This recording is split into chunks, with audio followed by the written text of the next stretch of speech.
বাংলাদেশ এক চরম অনিশ্চয়তার মধ্যে। বাংলাদেশের ইতিহাসে দুদফা আর তিন দিন করে বাংলাদেশ সরকারবিহীন অবস্থায় কাটিয়েছে 1975 সালের 3রা নভেম্বর থেকে 7ই নভেম্বর এবং 2024 সালের 5ই অগস্ট থেকে 8ই অগস্ট। আজকে বাংলাদেশ যে জায়গায় দাঁড়িয়ে এই অবস্থায় সেই সরকারবিহীন সময়ও ছিল না। অর্থাৎ আজকে যে শাসন আমরা দেখতে পাচ্ছি, যে গভর্নেন্স আমরা দেখতে পাচ্ছি, মানুষের মধ্যে যে হতাশা আমরা দেখতে পাচ্ছি, উদ্বেগ দেখতে পাচ্ছি, 1975 সালের সেই দিনগুলোতে কিংবা 24-এর সেই দিনগুলোতে এই অবস্থা ছিল না। বাংলাদেশের মানুষের অনেক সমস্যা বিগত স্বৈর শাসকের আমলে অনেক রকমের সংকটের মধ্য দিয়ে বাংলাদেশ গেছে। তার মধ্যে একটা বড় সংকট ছিল যে মানুষের ভোটাধিকার ছিল না। 24-এর পট পরিবর্তনের পরেও বাংলাদেশের মানুষ কবে ভোট দিতে পারবে সেই অনিশ্চয়তা কিন্তু এখন পর্যন্ত আজ অব্দি কাটেনি। প্রফেসর মোহাম্মদ ইউনূস বলছেন যে তিনি ইতিহাসের সেরা নির্বাচন করবেন। আবার তার পদত্যাগের আলোচনা বা গুঞ্জন যখন উঠল তখন তিনি বলছেন নির্বাচনের জন্য তো দেশ প্রস্তুত নয়, কারণ এখন নির্বাচন হলে ব্যালট বক্স ছিনতাই হয়ে যেতে পারে, পুলিশ সেই অর্থে প্রস্তুত নয়। যে সরকার কেবল সংস্কার বলছে, সংস্কার না হলে বা সরকারের সমর্থকরা বলছেন নির্বাচন করা যাবে না, তারা 9 মাসে পুলিশকে ঠিক করতে পারেননি, প্রশাসনকে একটা ভালো জায়গায় দাঁড় করাতে পারেননি, তারা কি সংস্কার করবেন? 9 মাস কেন 18 মাসও বা 36 মাসেও তারা কিছু করতে পারবেন বলে আমি মনে করি না। এটা আমি অনেকদিন ধরে বলে আসছি। এটা অনেকে আমাকে গালমন্দ করেন, কিন্তু বাস্তবতা হচ্ছে যে আসলে এদের পক্ষে কিছু করা সম্ভব নয়। এরা একটা সুনির্দিষ্ট রোড ম্যাপ ঘোষণা করতে পারেন। কেউ বলেনি আপনি যে এত তারিখে নির্বাচন দেন, অত তারিখে নির্বাচন দেন, বরং বাংলাদেশকে একটা জটিল পরিস্থিতির মধ্যে ঠেলে দেওয়া হচ্ছে। যে প্রতিষ্ঠানটি স্বাধীনতা এবং সার্বভৌমত্বের প্রতীক বাংলাদেশ সেনাবাহিনী, সেই প্রতিষ্ঠানটির সঙ্গে সরকারের সংযোগ প্রায় নেই বললেই চলে। আপনি মানবিক করিডোর দিবেন, করিডোর না বলেন স্পেস দিবেন, এটা করবেন ওটা করবেন, নানা কিছু করতে চাইছেন, কিন্তু সেনাবাহিনীর সঙ্গে আলোচনা করছেন না, সশস্ত্র বাহিনীর সঙ্গে আলোচনা করছেন না। আপনি সেনা প্রধানকে সরিয়ে দেবার তৎপরতা চালাচ্ছেন, সবাই বোঝে। কিন্তু কথা আমি আগেও বলেছি যে এই সেনা প্রধান যদি না থাকে, কারণ পুরো প্রক্রিয়াটাই, পুরো প্যাকেজটাই এখন একটা ষড়যন্ত্রের প্যাকেজ। এই সেনা প্রধানকে সরিয়ে দেওয়া মানে বাংলাদেশের নির্বাচন দীর্ঘকালের জন্য বিলম্বিত হয়ে যাওয়া। আর আমি একথাও বহুবার বলেছি যে জেনারেল ওয়াকারুজ্জামান, কেউ আমি দেখলাম সোশ্যাল মিডিয়াতে লিখছেন যে অন্যান্য দেশের মতো, পাকিস্তানের মতো, ইজিপ্টের মতো এরকম পরিস্থিতিতে কি হতে পারে, সেনাপ্রধানকে সরিয়ে দেওয়ার চেষ্টা হলে সেনাপ্রধান কি করতে পারেন, এবং সেই সব দেশের মতো আমরা চাই না। আমরা বাংলাদেশের সেনাবাহিনীকে সিভিল অ্যাডমিনিস্ট্রেশনের প্রতি লয়াল দিতে চাই। আমি যারা লিখছেন যেসব বুদ্ধিবৃত্তি চর্চার সঙ্গে যারা যুক্ত বা বুদ্ধিজীবী যারা এসব লিখছেন, তাদেরকে বলতে চাই যে ওই সিভিল প্রশাসনের প্রতি বা সরকারের প্রতি যদি সমর্থনটা সেনাবাহিনীকে রাখতে হতো জুলাই মাসে, অগাস্ট মাসে, তাহলে পরিস্থিতি কি দাঁড়াতো? একবার কি আমরা ভেবেছি সেই একনায়কতন্ত্রের অবসান ঘটতো সেনাবাহিনী বা সেনাপ্রধান যদি সেদিন না চাইতেন, ভিন্ন ভূমিকায় থাকতেন? কাজে আমি খুব দৃঢ়তার সঙ্গে বহুবার বলেছি, আমি যতটুকু বাস্তবতা বুঝি তাতে করে এই সেনাবাহিনী বাংলাদেশের রাষ্ট্র ক্ষমতা দখল করবে না। জেনারেল ওয়াকারুজ্জামান করবেন না, ক্ষমতা দখল করবেন না, তিনি স্পষ্ট করে বলেছেন। এবং আমাদের সশস্ত্র বাহিনীর যেটা আকাঙ্ক্ষা, তারা বাংলাদেশের গণতান্ত্রিক প্রক্রিয়ায় উত্তরণের সহায়তা করতে চান, তারা ডিসেম্বরের মধ্যে নির্বাচন দেখতে চান। কোনো কারণ নেই সদিচ্ছা থাকলে ডিসেম্বরের পরে নির্বাচনকে নিয়ে যাওয়ার। আর ওই যে বললাম ঐকমত্য, ওই যে বললাম সংস্কার, সেগুলো কি করতে পারবেন, সেগুলো তো ইতিমধ্যেই টোজা হয়ে গেছে। হ্যাঁ, আমরা কিছু জিনিস পাল্টাপাল্টি দেখছি, এক ধরনের অস্থিরতা দেখছি। একদিক থেকে এনসিপি 3 জন উপদেষ্টার পদত্যাগ চাইছেন, অন্যদিকে বিএনপির কোনো নেতা তারা সরকারের 3 জন উপদেষ্টার পদত্যাগ চাইছেন। আমি মনে করি যে প্রথম কথা হচ্ছে বিএনপির নেতৃবৃন্দ, বিশেষ করে ইশরাক হোসেন যে পদত্যাগ চেয়েছেন, মাহফুজ এবং আসিফের, এবং বিএনপির পক্ষ থেকে ডক্টর খলিলুর রহমানেরও যাওয়া হয়েছে, নিরাপত্তা উপদেষ্টা এবং high representative on Rohingya issues. আমি মনে করি যে মাহফুজ এবং আসিফ তো বয়সে কম, তাদের পদত্যাগ কেন? তাদের পেছনে এই যে উপদেষ্টা পরিষদে আরও বিগ শটরা আছেন, তাদের পদত্যাগ না চেয়ে এই দুইজনের পদত্যাগে কি সমস্যার সমাধান হবে? এটা একটা বড় সিন্ডিকেট। আমি বহুদিন ধরে বলবার চেষ্টা করছি, সরকারের বাইরে, সরকারের ভেতরে, দেশে বিদেশে একটা বড় চক্র এর মধ্যে, এবং দেশি বিদেশি চক্রের সঙ্গে যুক্ত হয়ে গেছে। কাজেই কেউ যদি মনে করেন মাহফুজ আর আসিফ সরে দাঁড়ালেন আর সরকার নিরপেক্ষ হয়ে গেল, এই সরকার নিরপেক্ষতা ক্ষুণ্ণ করেছে অনেক আগে। আমি দুটো পৃষ্ঠ আমার টেলিভিশন অনুষ্ঠানেও আমি বহুবার আমার বহুতি থেকে রেখেছি, এই আমার পডকাস্টও বলবার চেষ্টা করেছি। প্রথমত, এই সরকার কি নিরপেক্ষ? প্রমাণিত না।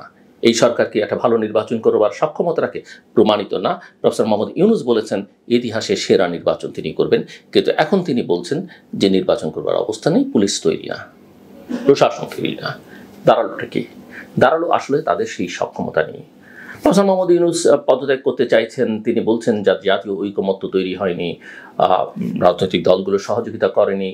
আমি তো দেখি রাজনৈতিক দলগুলো তার সরকারকে পুরোপুরি সহযোগিতা করেছে, সমর্থন দিয়েছে। এই যে এত ধৈর্য তারা ধরেছে, হ্যাঁ আপনি বলতে পারেন যে তারা তো নির্বাচনের জন্য উদ্গ্রীব হয়ে গেছে, ক্ষমতার লোভে তারা এখন মদমত্ত, দেশে এখন সংস্কার দরকার ছিল, ঐকমত্য দরকার ছিল। কই সংস্কার তো কিছু করলেন না আপনারা। যে সংস্কারের জন্য ঐকমত্য দরকার নেই, যে সংস্কারের জন্য ইভেন সংস্কার কমিশনের রিপোর্টও দরকার নেই, যে সংস্কার করলে কেউ কোনো রকমের বিতর্ক করতো না, সেই সংস্কার তো আপনারা করেননি।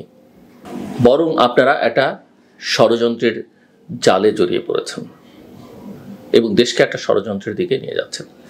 সেনাবাহিনীতে একটা দ্বৈত নেতৃত্ব তৈরি করবার জন্য কথা নেই, বার্তা নেই। একজন জাতীয় নিরাপত্তা উপদেষ্টার তাকে দায়িত্ব দিয়ে দিলেন, যার ভূমিকা নিয়ে নানা রকমের প্রশ্ন নানা মহলে আছে।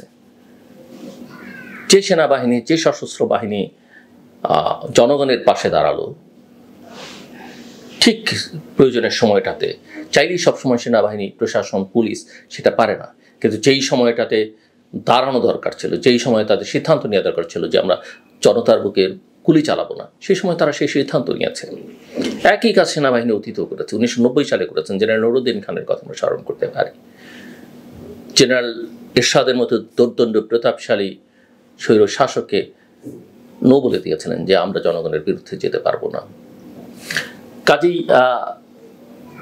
আমি মনে করি এগুলো যারা করছেন সরকারের বিরুদ্ধে কোনো ষড়যন্ত্র না, সরকারই বরং নানা রকমের সরকারের লোকজন নানা রকমের ষড়যন্ত্রের মধ্যে জড়িয়ে আছেন। ওই যে আমি বলছিলাম যে এনসিপির পক্ষ থেকে একটা দাবি করা হয়েছে যে তারা ইলেকশন কমিশনে যাচ্ছে, স্থানীয় সরকার নির্বাচন আগে যাচ্ছে, সরকারের বিএনপিপন্থী 3 জন উপদেষ্টার পদত্যাগ দাবি করছেন। এনসিপি এখন কিভাবে বুঝতো যে এটা বিএনপিপন্থী? আসিফ নজরুল বিএনপিপন্থী, বা সালেউদ্দিন আহমেদ, ওয়াহিদুদ্দিন মাহমুদ তারা বিএনপিপন্থী, কথা তারা বলছেন। বিএনপির পক্ষে বা নির্বাচনের পক্ষে এই যে যাদের নাম বললেন তারা কি ভূমিকা রেখেছেন? বা রাজনৈতিক দলগুলো যারা নির্বাচন চাইছে, গণতন্ত্র চাইছে, তাদের পক্ষে এই উপদেষ্টার কি ভূমিকা রেখেছেন আমি জানতে চাই। আমি তো দেখি এই উপদেষ্টা পরিষদ একেবারেই অকার্যকর একটা উপদেষ্টা পরিষদ।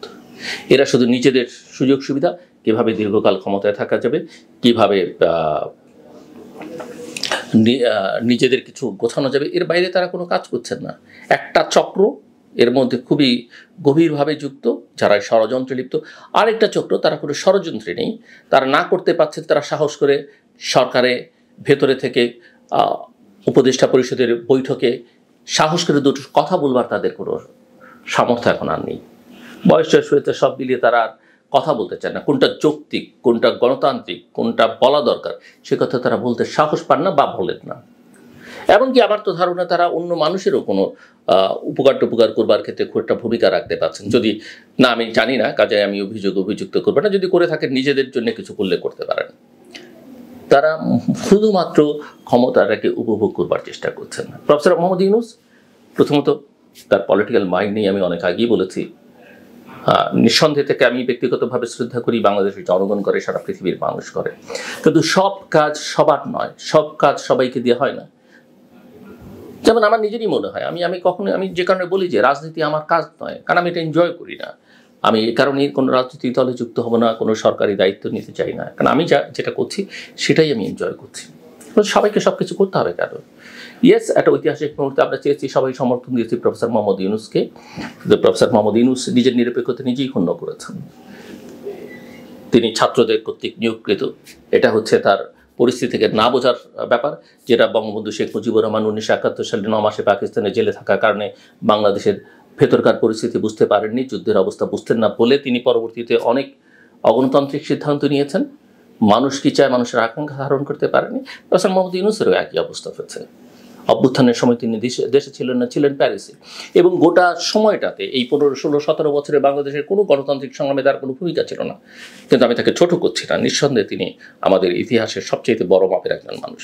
কিন্তু যত বড় মাপের মানুষই আপনি হন না কেন, আইনস্টাইনকে দিয়ে তো দেশ চালানো যাবে না। দেশ চালানো একটা পলিটিক্যাল ইস্যুজ এবং একটা আলাদা কাজ।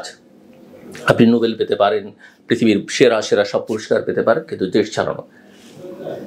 এবং এই যে ছাত্ররা রাজনৈতিক দল করছে, এখন তো এদেরকে আর ছাত্র বলবেন না, এরা একটা রাজনৈতিক দল, একটা পার্টি, একটা পক্ষ।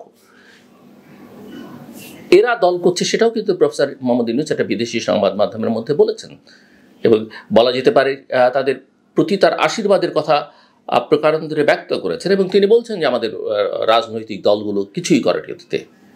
হ্যাঁ, অনেক কিছুই করেনি, অনেক কিছু তারা করতে পারতো, কিন্তু বাংলাদেশে 53 বছরে কিছুই হয়নি এ কথা যারা বলেন, বলতে হবে তারা অন্ধ না হয় বধির।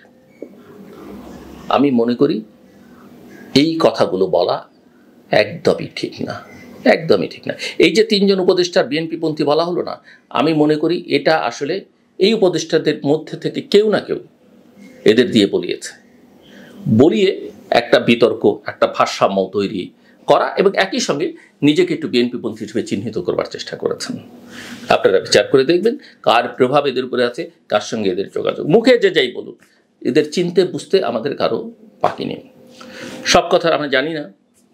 রাজনৈতিক দলগুলোর সঙ্গে প্রফেসর মোহাম্মদ ইউনূসের আমি যখন কথা বলছি, তারপরে কী সিদ্ধান্ত হবে। তবে আমি যেটা বুঝি যে বাংলাদেশের সামনে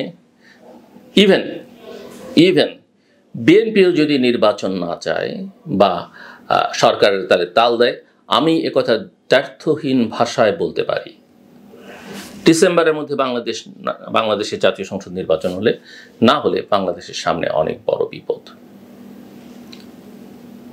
মনে রাখতে হবে, এখন থেকে আমরা কথা বলছি মে মাসে, ডিসেম্বর পর্যন্ত অনেক সময়, এবং গত অগাস্ট থেকে এই পর্যন্ত সরকার আসলে বেসিক্যালি কিছু করতে পারেনি। আইন শৃঙ্খলা পরিস্থিতির উন্নতি হয়নি, অর্থনীতি গোছানো যায়নি, বিচার হয়নি, যারা জুলাই অগাস্টের অপরাধ করেছে কিচ্ছু হয়নি, যারা আহত হয়েছে, যারা নিহত হয়েছে তাদের পরিবারকে যথেষ্ট পরিমাণে সহায়তা দেওয়া যায়নি। এই কাজগুলো করতে তো জাতীয় ঐকমত্যের দরকার নেই। এই ঐকমত্য অটোমেটিক্যালি ভিতর থেকে হয়ে আছে। সো আমি পরিষ্কার করে বলতে চাই, এই সরকার দিয়ে দেশ চলবে না। নির্বাচন তো অনেক পরের কথা। ইয়েস, আমরা এখনও চাই, সবাই চাই, রাজনৈতিক দলগুলো হতে চায় প্রফেসর মোহাম্মদ ইউনূস সরকার প্রধান হিসেবে থাকুক, এই উপদেষ্টা পরিষদ দিয়ে চলবে না। কিন্তু প্রফেসর মোহাম্মদ ইউনূসকে আসলে এই চক্র, এই যে সরকারের ভেতরে বাইরে থাকা যে চক্র, যে নানা ন্যারেটিভ তৈরি করে বাংলাদেশকে বিভ্রান্ত করবার চেষ্টা করছে, ভিন্ন পথে নিয়ে যাওয়ার চেষ্টা করছে, তাদের থেকে তাকে আলাদা করে ফেলতে হবে। তিনি পারলে ভালো, না পারলে অসুবিধা নেই। কোনো কিছু শূন্য থাকে না এই বিশ্ব ব্রহ্মাণ্ডে, রাজনীতিতে কোনো কিছু শূন্য থাকে না। শেখ মুজিবুর রহমানের মতো একটা পাহাড় পর্বত প্রমাণ মানুষ 75 সালের 15ই আগস্টের পর থেকে নেই। বাংলাদেশ তো থেমে থাকেনি। জিয়াউর রহমানের মতো এমন একজন মানুষ, যাকে এখনো মানুষ অনেক শ্রদ্ধা করে নানা কারণে, তার যে জনসমর্থন, তার যে আইডিয়াজ, ইডিওলজি সব মিলিয়ে, জিয়াউর রহমান নেই 31শে মের পর থেকে। 81 সালে দেশ তো থেমে থাকেনি। শেখ হাসিনা নেই, বেগম জিয়া নেই, ক্ষমতায় নেই, শেখ হাসিনা ক্ষমতায় নেই, দেশ কি থেমে আছে? থেমে নেই। কখনো কখনো হুচুট খায়, থমকে যায়। প্রফেসর মোহাম্মদ ইউনূসও যদি দায়িত্ব থেকে সরে দাঁড়ান, আমি চাই না তিনি সরে দাঁড়ান, তবে অবশ্যই তাকে তার দৃষ্টিভঙ্গি বদলাতে হবে। যদি সরে যান, না গেলে ভালো, সরে গেলেও বাংলাদেশের দেশ অচল হয়ে যাবে, সরকার চলবে না, একটা অন্তর্বর্তীকালীন বা তত্ত্বাবধায়ক সরকার জাতীয় কিছু করা যাবে না একটা ভালো নির্বাচন করবার জন্য। আমি এটা মনে করি, এটা 20 কোটি মানুষের দেশে অনেক লোক আছে, 3 মাসে করা সম্ভব সেটা। অন্যথায় চাপ কিন্তু আসতে থাকবে। আজকে হয়তো বিএনপি একটু দ্বিধাগ্রস্ত, বিএনপি বা কিছু কিছু রাজনৈতিক দল নানা কারণেই তাদের ট্রমা এখনো কাটেনি। এবং আমি মনে করি রাজনৈতিক দল হিসেবে এগুলো তাদের দুর্বলতা, তাদের নেতৃত্বের দুর্বলতা। কিন্তু জনগণ কিন্তু ফুঁসে উঠবে, জনগণ কিন্তু ঠিকই তার দাবি, তার চাপ তুলবে, দিন খুব বেশি দূরে নয়। কথায় কথায় আমরা ভারতকে দাবি করি, আমেরিকাকে দায়ী করি, এগুলো করে কোনো লাভ নেই। এই যে সব সমস্যার পেছনে কি ভারত আছে, আমেরিকা আছে বা অন্য সব দেশ আছে? নিজের সমস্যা, নিজের ঘরের সমস্যার জন্য অন্যকে দায়ী করবার প্রবণতাটাও আমাদের বাদ দিতে হবে। মাথায় রাখতে হবে চাপ কিন্তু বৈশ্বিক চাপও আছে। সেনাপ্রধান যেদিন খোলামেলা কথাবার্তা বললেন তার আগেই কিন্তু যুক্তরাষ্ট্রের দূতাবাস এর যিনি প্রধান, তার ডিফেন্সের কর্মকর্তাদের নিয়ে সেনাপ্রধানের সঙ্গে দেখা করেছেন। ইতিমধ্যে আপনারা দেখেছেন যে অস্ট্রেলিয়ার 43 জন এমপি 3টে সুনির্দিষ্ট চাওয়া নিয়ে প্রফেসর মোহাম্মদ ইউনূসকে চিঠি দিয়েছেন। কি চাওয়া? নির্বাচনের সুনির্দিষ্ট রোডম্যাপ ঘোষণা করুন, র্যাপিড অ্যাকশন ব্যাটালিয়ন বিলুপ্ত করুন, আর চাওয়া হচ্ছে জুলাই আগস্টে যারা আহত নিহত হয়েছে তাদের ক্ষতিপূরণ এবং তাদের পাশে দাঁড়ান। আমার কথা খুব পরিষ্কার, বাংলাদেশ একটা অস্থিতিশীল অবস্থার মধ্যে আছে। নানা জাতীয়, আঞ্চলিক এবং আন্তর্জাতিক ষড়যন্ত্রের মধ্যে বাংলাদেশ। এখানে জনগণের ক্ষমতায়ন দরকার, আর জনগণের ক্ষমতায়ন হতে পারে একমাত্র উপায় একটা অবাধ, সুষ্ঠু, গ্রহণযোগ্য, অংশগ্রহণমূলক, আন্তর্জাতিক মানসম্পন্ন নির্বাচন দিয়ে। এখানে ওই আওয়ামী লীগের দোসর, ভারতের দালাল এগুলো বলে কোনো লাভ নেই। বাংলাদেশের জনগণ খুব ভালো বোঝে কি ভালো আর কি মন্দ, কাকে তার গ্রহণ করতে হবে, কাকে তার বর্জন করতে হবে, কাকে হাজার হাজার মাইল দূরে রাখতে হবে। শেষ করবার আগে একটা কথা বলি, সবসময় আমি বলবার চেষ্টা করছি, নানা কথা, প্রতিদিনই নানান কথা। আমাদের জীবনে সেল ফোনটা খুব গুরুত্বপূর্ণ, মোবাইল ফোন। কিন্তু মনে রাখতে হবে পৃথিবীর বহু আবিষ্কার, বহু কাজ, বড় বড় কাজ যখন এই মোবাইল ফোন ছিল না, এমনকি টেলিফোন আবিষ্কৃত হয়নি, তখন হচ্ছে। এখন নিঃসন্দেহে আমরা সেল ফোন ছাড়া চলতে পারি না, আমাদের জীবনটা